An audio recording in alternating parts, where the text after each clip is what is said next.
Exercise 4.4 question number 1. Find the nature of the root of the following quadratic equation. If the real root exists, find them. पहली equation ये दी है, हमें जब nature पता करना होता है तो हमें डिस्क्रिमिनेंट निकालना होता है। डिस्क्रिमिनेंट का फॉर्मूला ये होता है, इसमें b की वैल्यू ये है, माइनस की जगह -4 रखा है, a की जगह ये 2 और c की जगह ये 5। ऐसे एक बार दोबारा देख लो, इससे कंपेयर करते हैं और कंपेयर करके ए बी सी की वैल्यू निकालते हैं। ए की वैल्यू 2, बी की वैल्यू -3 और सी की वैल्यू 5। ठीक है, ये वैल्यूज पुट करी, सॉल्व किया, डी की वैल्यू नेगेटिव आ रही है, दैट मीन्स लेस देन 0 है, और जब डी हमारा लेस देन 0 होता है तो उसका रियल रूट नहीं होता है।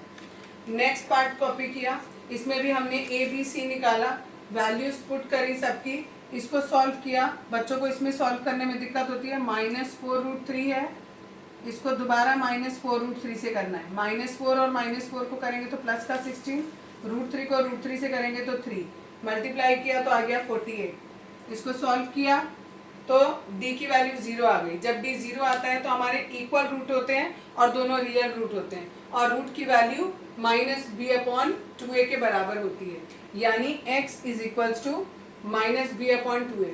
b की वैल्यू यहाँ से -4√3 है वो रखी, a की वैल्यू यहाँ पर 3 है वो पुट करी हमने। ठीक है, अब ये माइनस और ये माइनस कैंसिल हो गया, इस 2 से इस 4 को कट कर दिया 2 टाइम्स, तो 2√3/3, दोनों रूट की वैल्यू सेम आएगी इसमें। थर्ड पार्ट कॉपी किया, इसमें भी हमने डिस्क्रिमिनेंट निकाला। डिस्क्रिमिनेंट हमारा ग्रेटर देन 0 आ रहा है, जब डिस्क्रिमिनेंट ग्रेटर देन 0 आता है तो रियल रूट होते हैं और इक्वल नहीं होते हैं, डिस्टिंक्ट होते हैं। उनको कैलकुलेट कैसे करेंगे? दो तरीके हैं, एक तो आप मिडिल टर्म स्प्लिट से कर सकते हो और दूसरा मेथड ये क्वाड्रेटिक फार्मूला वाला है। x की value -b plus minus √b² - 4ac/2a, इससे भी कैलकुलेट कर सकते हैं। -b की वैल्यू ये रखी हमने, plus minus as it is √b² - 4ac। अभी हमने यहाँ कैलकुलेट किया b² - 4ac की वैल्यू 12, और इस पर रूट लगाना है तो √12 लिख दिया मैंने डायरेक्ट। √12 को सॉल्व करेंगे तो 2√3 आ जाएगा। एक बार ये प्लस के साइन के साथ लिया, एक बार यही माइनस के साइन के साथ लिया, इन दोनों में से 2 कॉमन ले लिया। सिमिलरली यहाँ भी 2 कॉमन ले लिया, इसको और इसको कट किया 2 टाइम, इसको और इसको कट किया 2 टाइम, यानी एक रूट हो गया 3 + √3/2 और दूसरा हो गया 3 - √3/2। इसे मैं आपको दूसरे मेथड से भी करके दिखा देती हूँ, जो हमारा मिडिल टर्म स्प्लिट होता है उससे भी कर सकते हैं। 2x² - 6x + 3। ठीक है, अच्छा ये वाला इस मेथड से होगा ही नहीं, ये इसी मेथड से होगा, दूसरे मेथड से इसलिए नहीं हो पाएगा। 2 और 3 को मल्टीप्लाई करेंगे तो हमारा 6 आता है। ठीक है, 6 के अगर हम फैक्टर करते हैं तो 2 और 3 आ रहे हैं, तो 2 और 3 आ रहे हैं तो हमारा 6 आ ही नहीं सकता किसी हालत में। इन दोनों को ना तो प्लस करके आएगा ना माइनस करके आएगा, तो ये हम मिडिल टर्म स्प्लिट से नहीं सॉल्व कर सकते, इसे हमें क्वाड्रेटिक फॉर्मूले से ही सॉल्व करना होगा। Question number 2, find the value of k for each of the following quadratic equations so that they have equal real roots। आपको दिया है कि इनके इक्वल रियल रूट हैं। इक्वल रियल रूट जब भी होते हैं तो d की वैल्यू हमारी 0 के बराबर होती है। ठीक है, अब हम इससे क्या करेंगे, और d की वैल्यू होती है b² - 4ac के बराबर। b की वैल्यू इसमें दी है k, a की वैल्यू दी है 2 और c की वैल्यू दी है 3। ये सारी वैल्यूज मैंने इसमें पुट कर दी। यहाँ k² हो गया, इनको मल्टीप्लाई किया तो 24 हो गया, 24 को उधर ले गई तो प्लस में 24 हो गया, इधर से स्क्वायर हटाऊंगी तो इधर स्क्वायर रूट आ जाएगा, इस स्क्वायर रूट को सॉल्व करेंगे तो 2√6 आ जाएगा। देखो कैसे, ये 12, ये 6, ये 3, इनका पेयर बन गया, ये बाहर आ गए, ये दोनों बाहर नहीं आ पाएंगे तो ये अंदर रह जाएंगे, यानी k की वैल्यू आ गई 2√6। सिमिलरली नेक्स्ट क्वेश्चन है, इसमें पहले इसको मल्टीप्लाई किया और फिर इसको मल्टीप्लाई किया, इससे हमें ये a की वैल्यू, ये पूरी b की वैल्यू और ये c की वैल्यू मिल गई। इसमें भी हम d की वैल्यू 0 रखेंगे क्योंकि रियल रूट आपको बोले हैं और इक्वल बोले हैं।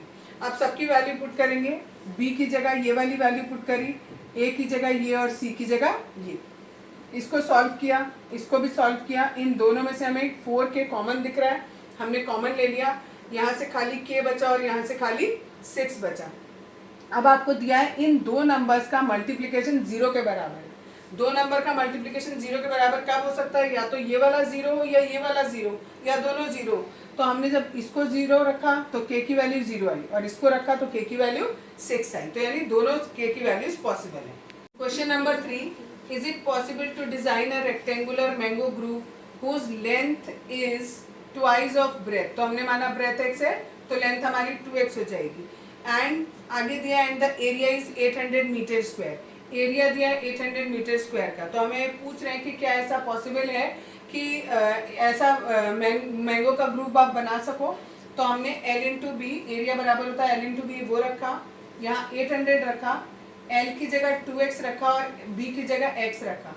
इन दोनों को मल्टीप्लाई किया तो x स्क्वायर आया, इस 2 को मैं यहाँ 800 के नीचे ले गई तो 400 आ गया। x स्क्वायर, इधर से स्क्वायर हटाऊंगी तो इधर स्क्वायर रूट आ जाएगा, 400 का स्क्वायर रूट करेंगे तो हमारा 20 आ जाएगा, यानी हमारी ब्रेथ आ गई 20। तो लेंथ कितनी हो जाएगी, 2 इंटू 20 दैट इज 40 मीटर। तो वो पूछ रहे हैं कि क्या ऐसा बना सकते हैं, तो यस बना सकते हैं, लेंथ इतनी हो गई और ब्रेथ इतनी हो गई। Question number 4, is the following situation possible, if so determine their present age. अगर ये सिचुएशन पॉसिबल है तो हमें दोनों की प्रेजेंट एज निकालनी है। सिचुएशन हमें ये दी है, the sum of ages of 2 friend is 20 years. दो फ्रेंड की एज का सम 20 दिया है, दैट मीन्स अगर हमने पहली फ्रेंड का x ईयर माना तो दूसरा फ्रेंड हमारा 20 माइनस x ईयर्स का हो जाएगा। अब उन्होंने कहा है 4 ईयर्स एगो, 4 साल पहले। हमने 4 साल पहले पहले दोस्त की एज निकाली, इसमें से भी 4 माइनस कर दिया। जब दूसरे के निकालेंगे तो इसमें से भी 4 माइनस कर देंगे। 20 माइनस 4 करेंगे तो 16 हो जाएगा, ये minus x as it is. आगे दिया है 4 साल पहले the product of their ages in years was 48, यानी दोनों की एज का प्रोडक्ट, एक पहले फ्रेंड की ये आई है, दूसरे फ्रेंड की ये आई, दोनों का प्रोडक्ट इज 48। इसको सॉल्व किया, x से 16 को मल्टीप्लाई किया 16x, x से x को करेंगे माइनस एक्स स्क्वायर, 4 से 16 को करेंगे माइनस 64, माइनस 4 से इसको करेंगे प्लस का 4x हो जाएगा। अब 16 और 4 इन दोनों को ऐड किया 20x minus x square as it is, ये माइनस का 64 और 48 को इधर ले आए लेफ्ट में तो ये भी माइनस में हो गया। अब देखो पहले सीक्वेंस में लिखेंगे, पहले एक्स स्क्वायर वाला टर्म लिखते हैं, फिर एक्स वाला टर्म लिखते हैं और फिर कांस्टेंट टर्म, इन दोनों को ऐड कर दिया, हमारा ये आ गया। अब इससे हम पहले चेक करेंगे कि हमारे रियल रूट है भी या नहीं है। तो डिस्क्रिमिनेंट निकाला हमने, b square minus 4ac, value put करी, सॉल्व करके देखा तो हमारे डी की वैल्यू लेस देन 0 आ रही थी, दैट मीन्स रियल रूट नहीं है, इसके रियल रूट नहीं है, that means this situation is not possible. Question number 5, is it possible to design a rectangular park of perimeter 80 meter and area 400 meter square, if so find its length and breadth। पहले आपको दिया है perimeter इतना हो और area इतना हो। Perimeter का फॉर्मूला होता है 2 ब्रैकेट में होता है l प्लस बी, हमने माना l हमारा x है और ब्रेथ हमारी y, this is l and this is b। Value put कर दी, इक्वल टू दिया 80 के, x प्लस वाई निकालेंगे, इस 2 को मैं 80 के नीचे ले गई तो ये हो गया 40, यहाँ से y की वैल्यू निकालेंगे, इस x को मैं इधर ले गई, 40 माइनस x हो गया। अब दूसरा दिया है एरिया, एरिया बराबर होता है l इंटू बी के, l और b की वैल्यू रखी 400 एज इट इज, x की जगह x रखा, y की जगह ये वाली वैल्यू रख दी 40 माइनस x इक्वल टू 400। अब x को 40 से मल्टीप्लाई किया 40x आया, x को x से किया माइनस एक्स स्क्वायर आया और 400 एज इट इज। अब हम इसको सीक्वेंस में लगाएंगे, पहले एक्स स्क्वायर वाला टर्म, फिर एक्स वाला टर्म और फिर कांस्टेंट टर्म। इस कांस्टेंट को हम इधर लेके आए इसलिए ये माइनस में हो गया। अब डिस्क्रिमिनेंट कैलकुलेट करेंगे, b square minus 4ac, b की वैल्यू ये, ए की वैल्यू -1, सी की वैल्यू -400, सारी वैल्यूज पुट करी, सॉल्व किया तो हमारा वैल्यू आया 0।